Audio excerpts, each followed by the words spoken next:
Cette vidéo propose une introduction à la lecture de Pédagogie des opprimés de Paulo Freire, qui est un ouvrage qui n'est plus réédité actuellement en France et qui est pourtant l'ouvrage principal de Paulo Freire. Il est actuellement, selon des études internationales, le troisième ouvrage le plus cité dans le domaine des sciences humaines et sociales.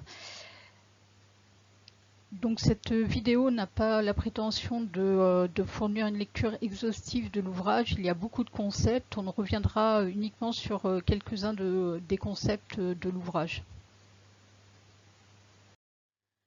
C'est alors qu'il est en exil que Paulo Freire rédige Pédagogie des opprimés en 1968 et il est publié pour la première fois en anglais en 1970 aux États-Unis. Donc la première édition de cet ouvrage est en anglais, alors que l'ouvrage a été rédigé en portugais par Paulo Freire. Alors s'il est important de revenir sur la lecture de Pédagogie des opprimés, c'est pour au moins deux raisons.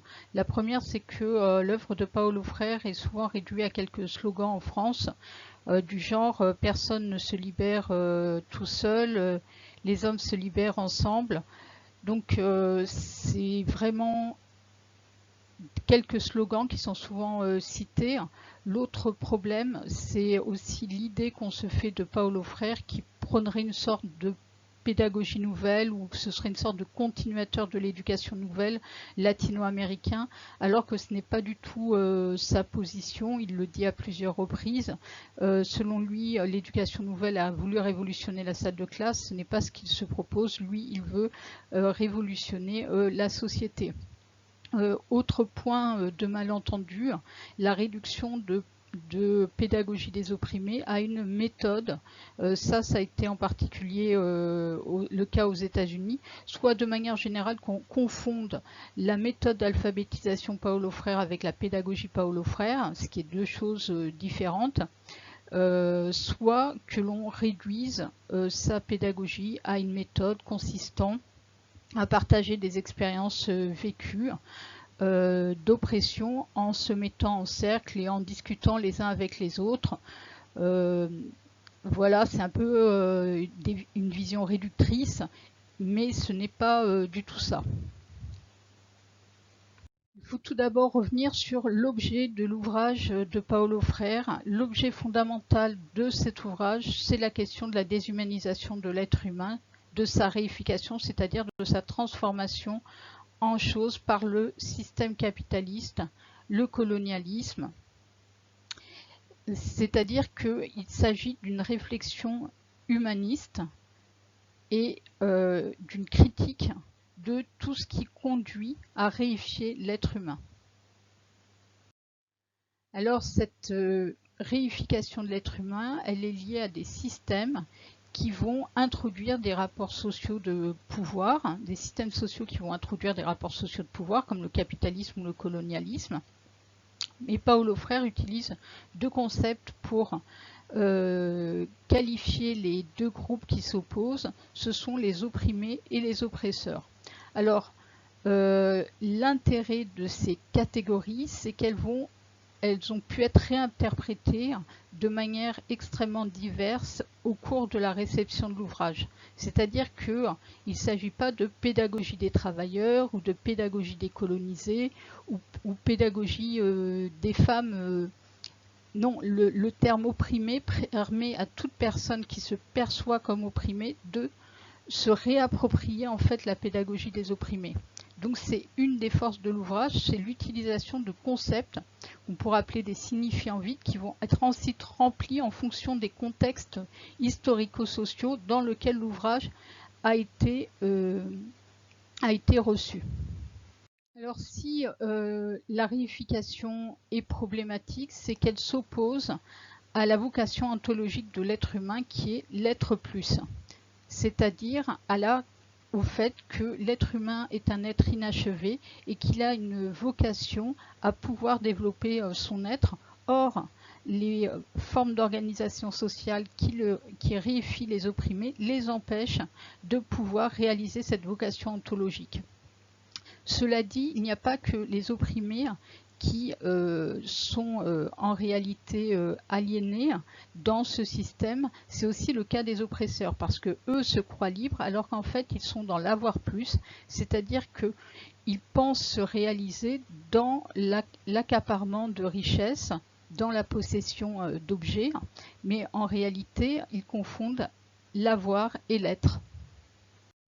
Alors, s'il y a une notion qui a donné lieu à bien des contresens, c'est la notion de pédagogie bancaire qui est utilisée par Paulo Freire, parce que souvent, elle a été confondue avec un refus de la transmission des contenus et une critique de la pédagogie transmissive. En réalité, cette notion va bien au-delà de cela, puisque c'est une critique de toute forme de relation éducative ou d'enseignement dans laquelle il y a une réification de l'être humain, c'est-à-dire dans laquelle les apprenants sont considérés comme des objets passifs et non pas comme des sujets du processus d'apprentissage. Et une des caractéristiques d'une pédagogie bancaire, c'est une pédagogie qui est dominée par la culture du silence, c'est-à-dire que les apprenants ne sont pas considérés comme des sujets de pensée et de parole. Et on peut mettre en parallèle cette pédagogie bancaire avec les pratiques antidialogiques dans les groupes révolutionnaires, puisque Paulo Freire a une visée de transformation sociale. Donc dans son ouvrage, il y a tout un parallèle entre l'éducation et l'action révolutionnaire. Et donc, dans les groupes révolutionnaires qui ont des pratiques antidialogiques, il va y avoir le même phénomène de réification des opprimés, où on va leur imposer une théorie révolutionnaire de type marxiste, une stratégie d'action, sans que celle-ci soit discutée et co-construite par les leaders révolutionnaires ou les animateurs militants et les populations opprimées. À l'inverse de cette pédagogie bancaire, Paulo Freire propose une pédagogie dialogique où chacun est considéré comme un sujet de parole et de réflexion. En effet, le dialogue constitue pour Paulo Freire une dimension proprement humaine, puisque dans le dialogue, chacun est considéré comme un sujet. Et la caractéristique de l'animateur culturel pour Paulo Freire, c'est qu'il va développer la conscience critique, permettre un passage de la conscience immédiate à la conscience critique, ce qu'il appelle le processus de conscientisation. Cela grâce à un questionnement qui est donc posé par l'animateur des cercles de culture. Et ces questions qui sont formulées par les animateurs des cercles de culture visent à prendre conscience des rapports sociaux qui structurent la société, des rapports sociaux de pouvoir, et à montrer que les situations d'oppression que vivent les personnes ne sont pas que des relations interpersonnelles, mais sont des rapports sociaux structurels qui oppose des groupes sociaux. Une des originalités de Paulo Freire, c'est de définir la pratique pédagogique aussi bien que la pratique révolutionnaire comme une praxis, en lui donnant un sens bien particulier, c'est-à-dire d'action-réflexion. C'est-à-dire que la praxis, c'est une notion qui n'est pas opposée à la théorie, c'est pas l'opposition de la théorie et de la pratique, mais la praxis, c'est la théorie et la pratique ensemble. Donc il refuse une conception de l'éducation qui serait soit uniquement du côté du verbalisme, c'est-à-dire l'enseignant transmet des contenus, soit uniquement au côté de l'activisme, c'est-à-dire que l'on met en activité les apprenants, mais sans qu'il y ait de théorie. Là, vraiment, ce qu'il appelle la praxis, c'est l'articulation entre une activité qui est liée à la pratique dialogique et une théorisation de type révolutionnaire. Néanmoins, une fois que les opprimés ont pris conscience de l'existence de rapports sociaux qui structurent la société, donc ils comprennent que leur situation d'injustice sociale n'est pas une situation individuelle, mais une situation sociale qui nécessite une transformation sociale, il est nécessaire d'amener la réflexion sur les situations limites. Qu'est-ce que sont les situations limites? Ce sont des situations qui sont perçues par les opprimés comme indépassables, c'est-à-dire qu'elles sont considérées comme des faits naturels, et Paulo Freire va appeler ce type de conscience la conscience fataliste. Donc la pédagogie des opprimés, elle vise à dépasser cette conscience fataliste et par l'imagination et l'ouverture des possibles à travers la discussion sur des inédits possibles, c'est-à-dire l'idée que les choses peuvent être autrement. Il y a une dimension utopique dans la pédagogie de Paulo Freire, et l'objectif, c'est que ces inédits possibles deviennent des inédits viables par l'action révolutionnaire. L'action révolutionnaire, c'est ce que Paulo Freire appelle aussi l'action dialogique.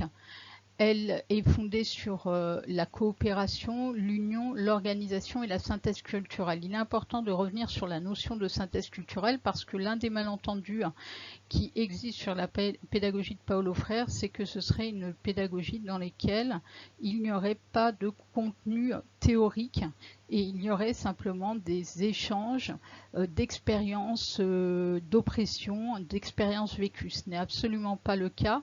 La synthèse culturelle, c'est la rencontre entre les expériences sociales d'oppression et la situation vécue et des contenus beaucoup plus théoriques qui vont amener à produire dans un contexte déterminé une praxis, c'est-à-dire une articulation tout à fait originale entre la théorie et l'action.